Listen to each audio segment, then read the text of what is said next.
इस घटना के बाद वसुदेव ने अपने कुल पुरोहित गर्ग मुनि से कहा कि वे नंद महाराज के यहाँ जाकर ज्योतिष के अनुसार कृष्ण के भविष्य की गणना करें। गर्ग मुनि महान ऋषि थे जिन्होंने अनेक तपस्याएं की थी और जो यदुवंश के पुरोहित नियुक्त हुए थे।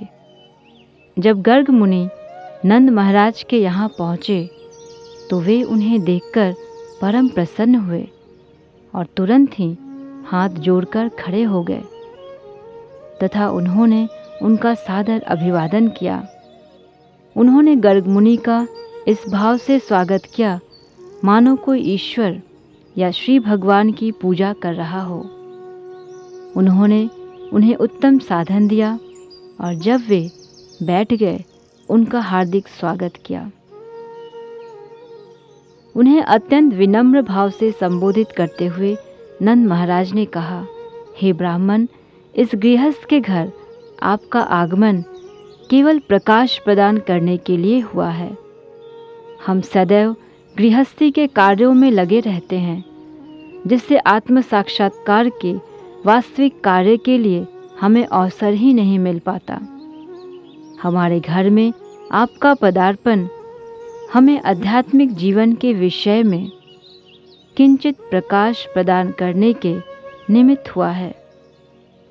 आपका गृहस्थों के घर पधारने का इसके अतिरिक्त कोई अन्य प्रयोजन नहीं हो सकता।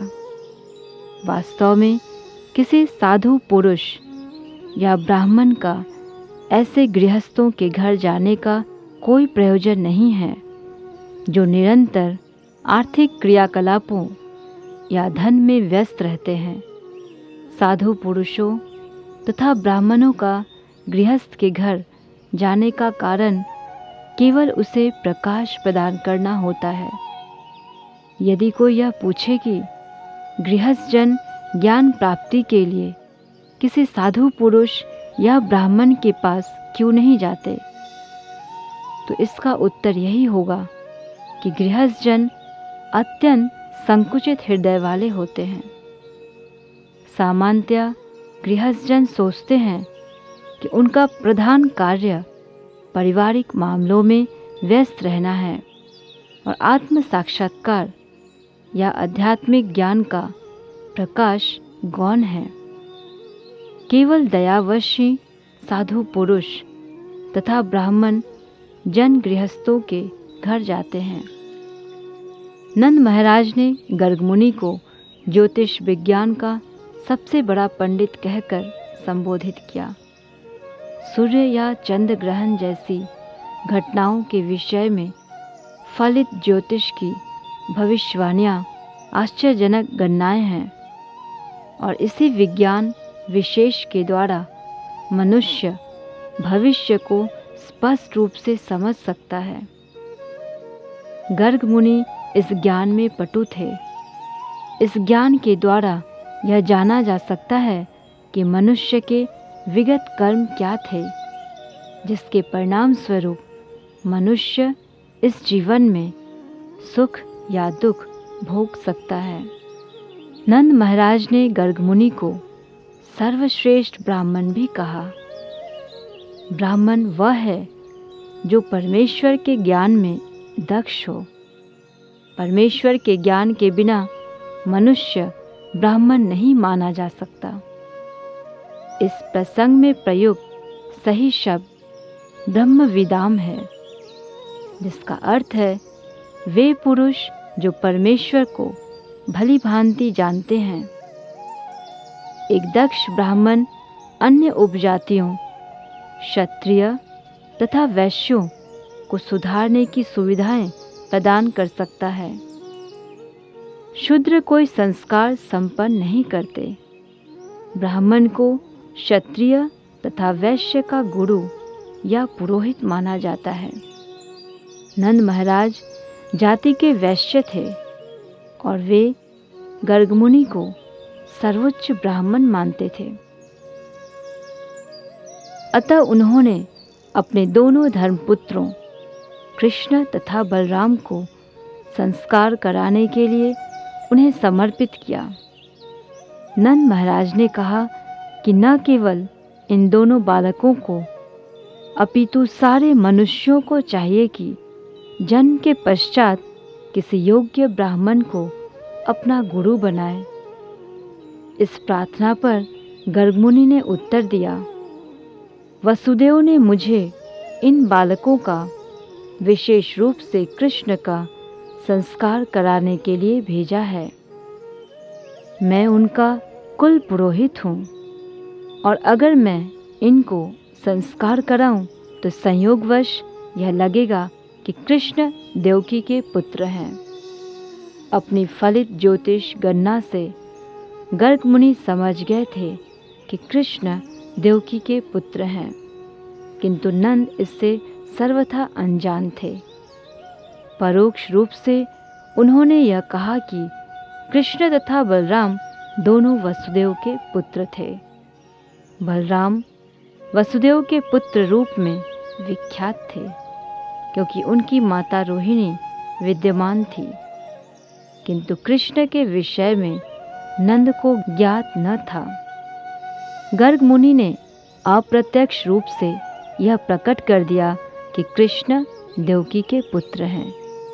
उन्होंने नंद महाराज को यह भी आगाह कर दिया कि यदि वे संस्कार संपन्न कराएंगे तो पापी कंस समझ जाएगा कि कृष्ण देवकी तथा वसुदेव के पुत्र हैं। गणना के अनुसार देवकी के कन्या नहीं होनी चाहिए, किंतु प्रत्येक व्यक्ति यही कहता है कि देवकी की 8वीं संतान कन्या है। इस प्रकार गर्ग मुनि ने नंद महाराज को सूचित किया कि कन्या तो यशोदा के उत्पन्न हुई थी और कृष्ण देवकी से उत्पन्न थे और वे परस्पर बदल लिए गए थे।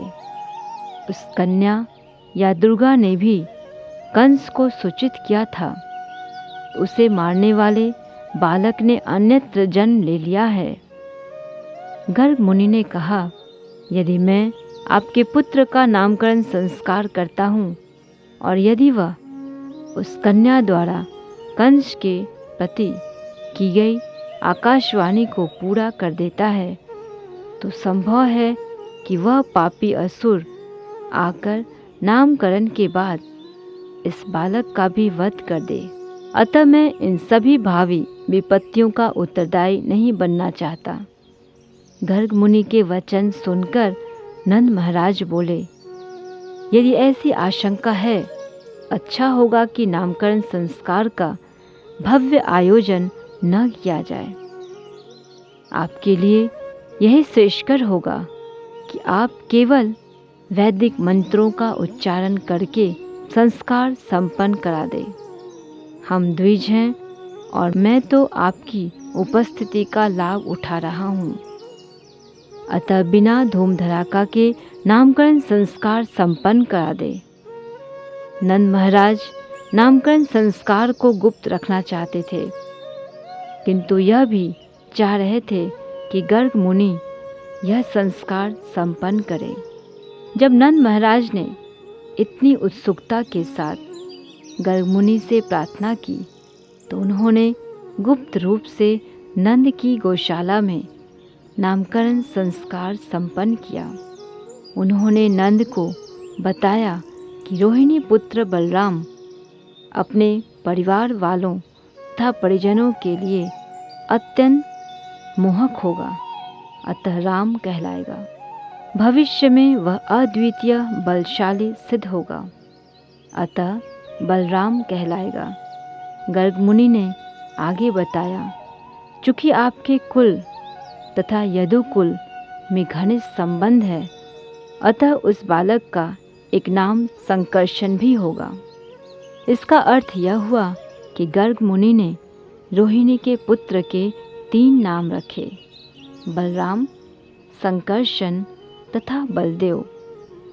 उन्होंने चातुरी से यह बात प्रकट न होने दी कि बलराम भी देवकी के गर्भ में प्रकट हुए थे और बाद में उन्हें रोहिणी के गर्भ में स्थानांतरित किया गया था। कृष्ण तथा बलराम सगे भाई या सहोदर हैं और मूलतः देवकी के पुत्र हैं। तब गर्ग मुनि ने नंद महाराज को जानकारी दी, जहाँ तक आपके पुत्र का प्रश्न है, इस बालक ने विभिन्न युगों में विभिन्न शारीरिक रंग धारण किए हैं। सर्वप्रथम इसने श्वेत रंग धारण किया, फिर लाल, तब पीला और अब श्याम रंग धारण किया है। इसके अतिरिक्त यह पहले वसुदेव का पुत्र था, अतः इसका नाम वासुदेव तथा कृष्ण होना चाहिए। अतः कुछ लोग इसे कृष्ण कहकर पुकारेंगे और कुछ वासुदेव कहकर। किंतु आपको एक बात जान लेनी चाहिए कि अपनी विभिन्न लीलाओं के कारण इस बालक के अन्य अनेक नाम तथा कार्यकलाप होते रहते हैं। गर्ग मुनि ने नंद महाराज से यह भी संकेत किया, उनका पुत्र गिरधारी भी कहलाएगा, क्योंकि यह गोवर्धन पर्वत उठाने का असाधारण कृत्य करेगा। चूँकि वे भूत तथा भविष्य में जानने वाले ज्योतिषी थे, अतः वे बोले, मैं इसके कार्यों तथा नाम के विषय में हर बात जानता हूँ, किंतु अन्य लोग नहीं जानते। यह बालक समस्त ग्वालों तथा गौओं को अत्यंत प्यारा होगा। वृंदावन में अत्यंत लोकप्रिय होने के कारण यह आपके लिए कल्याणकारी होगा। इसकी उपस्थिति से आप समस्त सांसारिक विपत्तियों को पार कर सकेंगे, चाहे कितनी ही विरोधी तत्व क्यों न आ जाए। हे व्रजराज, जब जब राजनीतिक कुव्यवस्था हुई है, इस बालक ने अपने पूर्व जन्मों में चोर उच्चकों से साधु जनों की कई बार रक्षा की है। आपका पुत्र इतना शक्तिशाली है कि जो भी इसका भक्त होगा उसे शत्रु सता नहीं पाएंगे। जिस प्रकार विष्णु सदैव देवताओं की रक्षा करते हैं, उसी तरह आपके पुत्र के भक्त भी नारायण भगवान के द्वारा सदैव सुरक्षित रहेंगे। नारायण अर्थात भगवान के स्तर पर आपका बालक शक्ति, सौंदर्य तथा ऐश्वर्य में हर तरह से उन्नति करेगा।